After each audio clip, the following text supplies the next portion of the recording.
Hello guys, Timmy here. Welcome back to another Decant Boutique video. Today we are on the website once again to look at the best sellers for the men's category. We're going to go through the first page right here of 36 fragrances. We're going to do this of course for other videos as well. We're going to revisit for the second page, third page, fourth page. We have 942 fragrances categorized under the male bestsellers right now, even though some says female right here. Wrong titling again, but this is under the male category. As you guys can see, these are just some of the best sellers, some of the ones that people are gravitating towards trying or buying the most. So if you have not tried any of these fragrances mentioned today, maybe you're missing out on something, you know, maybe like the general public is trying to tell you to try out these fragrances. So first one here, we have Parfums de Mali Latent. There's not much to touch on this fragrance anymore since I talked about it in the Parfums de Mali video. It has cardamom, it has apple. It combines what's great about La Nuit de l'Homme and combines what's great about Hugo Boss Bottle, the original one, both of which are very sexy fragrances. When you combine those two, you also create another very, very, very sexy fragrances. It's just one of those easy to wear, versatile, attractive fragrance from Parfums de Mali. Really like that one. We're gonna go through these pretty fast because I have a lot to go through. Next one is Green Irish Tweed. There's no big surprise here with Green Irish Tweed. It's a very popular cult favorite, one of the best fragrances from Creed. It's green, clean, timeless DNA. If you have not tried this one yet, you're new to the community, so welcome. Next one here, the third one, we have Tom Ford's Oud Wood. Oud Wood, really nice, dry woods and a little bit of sweetness. Reserve, sexy, a little bit on the, it's playful as well as it is reserved, which is nice. So it plays in both fields. You can wear it in formal situation, you can wear it to the bar, you can wear this pretty much any time, and it plays well in all situations. So really, really nice. Rarely do fragrances have that. Rarely do fragrances have both the formal and the playful side covered. Normally it's either one or the other, but Oud Wood has both. Next we have Creed Zero Mountain Water, one of my favorites. You guys already all know this. Really, really refreshing fragrance right here. Unique as well, and it's actually my favorite from the House of Creed. Moving down here, we have La Nuit de l'Homme. La Nuit de l'Homme, what's to say about La Nuit de l'Homme? You probably heard about this fragrance first before any other fragrance when you first joined the YouTube community. You probably watched Jeremy Fragrance's video and how he loves La Nuit de l'Homme so much, so you've already been introduced to this fragrance multiple times, and this one has the notorious cardamom notes that makes it just very, very, very attractive. It's one of the most attractive fragrances in the community for sure, so try it out if you have not done so for some reason. Next we have Prada L'Homme. This has got to be one of the best office scents ever. Not only is it clean, it's luxurious, but it's also very modern, fresh at the same time. Anyone can wear this, all ages, which makes it extremely, extremely nice. Next here we have the display organizer, and yes, if you have a lot of decants, this is a must-have accessory because, you know, it helps you organize all your decants, so it's not just laying around the house, or it's not just sitting in Ziploc bags or anything like that. They can be nicely organized and nicely displayed, so we do have that if you guys didn't know. Next one here we have Creed's Millésime Impérial. Millésime Impérial is salty, is melony, is regal, is relaxing. It's pretty much a luxurious vacation in a bottle. Really nice stuff. Next here we have Jean Paul Gaultier's Ultra Mal, very sweet pear clubbing fragrance. It has just the most ridiculous performance ever. It lasts on me 10 plus hours. Really, really ridiculous. It's one that I enjoy wearing, and it's one that girls enjoy smelling off me and off a lot of friends that I know wear this fragrance. Next we have the Giorgio Armani Acqua di Profumo. This one is nice. This one is really, really nice. A big improvement over the original DNA, of course. That's incense patchouli, add a little bit more darkness. But the best part about this is that they added longevity, because the original version doesn't last all too long. This one does, so that's a big, big plus. Next here we have Parfums de Mali Harriet, which is a wearable version of Tobacco Vanille by Tom Ford. It has vanilla, it has tobacco, And this one is more heavy on the vanilla than tobacco, which makes it more sweet, easier to wear, easier to like. Tobacco vanille, although very artistic, is more heavily on tobacco, which makes it not so easy to wear.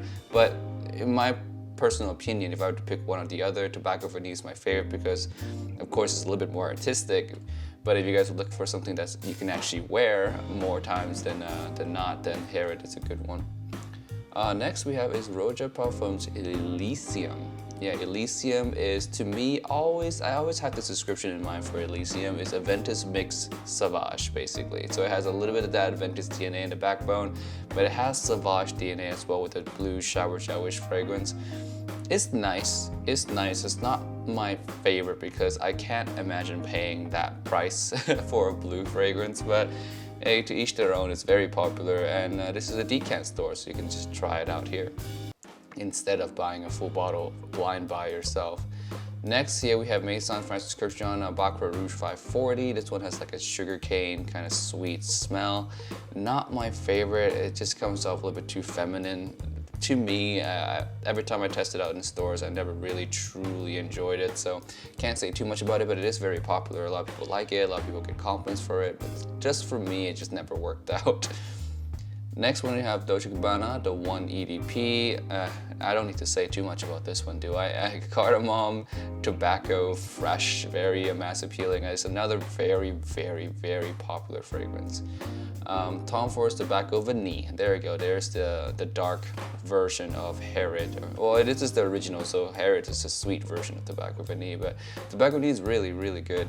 It's one of the first ever fragrance that combine tobacco and vanilla in this way, in this kind of very bold way. So it has a special place in a lot of people's heart for sure when it comes to fragrances. Try this one out because it's it's a talking piece. You need to smell this to be able to have some conversation with some people. Next thing here we have Victor & Rolf Spice Bomb Extreme. This is really good. It's a gourmand spice bomb. Basically, the original spice bomb, it's a lot of cinnamon, a lot of spices, dry, very bad boyish fragrance. This one just takes it into a little bit more of the romantic territory, gourmandish, sweet territory with its vanilla, its heavier cinnamon. This just smells overall more edible, more romantic. I like this one a lot. Next is Aventus. Aventus is Aventus. No need to talk about Aventus all too much. I'm just gonna skip this one. If you guys want to hear more about Aventus, I don't know what to talk to you about. You guys have heard everything about Aventus that needs to be heard. Next is YSL YEDP. This is the darker version of, I would say, the Y Live. So the Y Live came up after this one, but if I were to compare them, Y Live is the daytime, YEDP is the nighttime. Both are very popular. I wouldn't say too popular yet. I would say like the Sauvage is definitely still more popular than this one, but they're both very mass appealing scent. You can wear them anytime they work. They just work. So next one here we have Mugler's Pure Havane. Pure Havane is really good. It's honey, cherry, tobacco is one of the best Mugler out there. Pure Havane, one of my favorites. It's actually it's in my top 2 favorite Mugler ever. Dior Sauvage EDT. Not much to say about this one either. I talked a lot about this one, and it's one that got me probably the most compliments, blue fragrance-wise, over the years. Really, really, really enjoy this one. So there's that. Siegmann Privé, another popular fragrance out here. This one is one that I like. I don't technically love. Like I like it. It smells nice. It'll get me through the day. But it doesn't feel too special to me. It never felt special enough for me to keep wanting to wear it. I almost never reach for this, so there's that. But it is very popular, it is very mass appealing, so if you want something that's easy to wear, nighttime, date situation, that's good. Next is Feb Delicious Christian Dior. This one is tonka bean, so it has a little bit of that chocolatey powderiness. It's gourmandy. It's very good. This one is my favorite. It's from Dior. It's delicious. It just smells absolutely delicious. Next one here, let's just move it along. Here we have Crease Viking. This one You guys can hear more about this one in the Creed video, but it's my second favorite Creed of all time. Let's stop it at there. John Rivetto's Addison Pure. This one is Smooth Citrus. Smooth, white t-shirt, loungy, Sunday afternoon citrus. It's just very relaxing, really nice fragrance. Parfum d'Imali Percival, fresh blue shower gel fragrance from Parfum d'Imali. Don't like this one so much, not because of the smell, smells good, but I don't like it when a niche brand comes out with something that's so boring, especially for the price that is. Next is Molecule 01. This one is, I don't know what else to say, but I actually don't know how to describe this one to you guys in a way to convey to you guys how good this fragrance is. Molecule 01 is one that you can't typically smell on yourself because it does smell kind of like a second skin, but it's gotten me ridiculous amount of compliments for some reason. A lot of people smell this one off me, they love it. To me, I can never smell it off myself. I know a lot of people can't smell it as well, but it's a little bit like magic in a way. I have no clue how to describe this one since you can't smell it yourself, but other people can. It's a very weird fragrance. The Parfum d'Imali Layton exclusive is the more complex Layton. Basically, it has coffee, it has oud, it has a lot more depth, some darkness. So this one I prefer it over the original, but the original is definitely more mass appealing. Next one here is Pure Malt. Pure Malt is the one that I prefer over CH Privé as the premier designer boozy fragrance. This is my favorite. It has a lot more character, has a lot more depth, has a lot more sweetness, it's richer. To me, this is just an overall better boozy fragrance than CH Privé. So go with this one, guys, trust me. Next here is Kilian's Black Phantom. Now, Black Phantom, I have 1 or 2 experience with this one, and it was very sweet. So if you don't like sweet fragrances, stay away from this one. It's very sweet, it's strong, that's all I remember from it really, because the sweetness is just so overpowering that I remember nothing else from it. Parfum d'Imali Pegasus. Pegasus here is Hypnotic Poison by Dior plus some metallic notes. So it has kind of like a metallic vanilla. Nice, I like it. Slightly, it's masculine with the vanilla. Sometimes can maybe lean a little bit feminine, but overall it's still masculine scent. I like it, nothing to complain about it. Used to own it, sold it. Replica by the Fireplace. This one's probably the most popular replica, and it smells.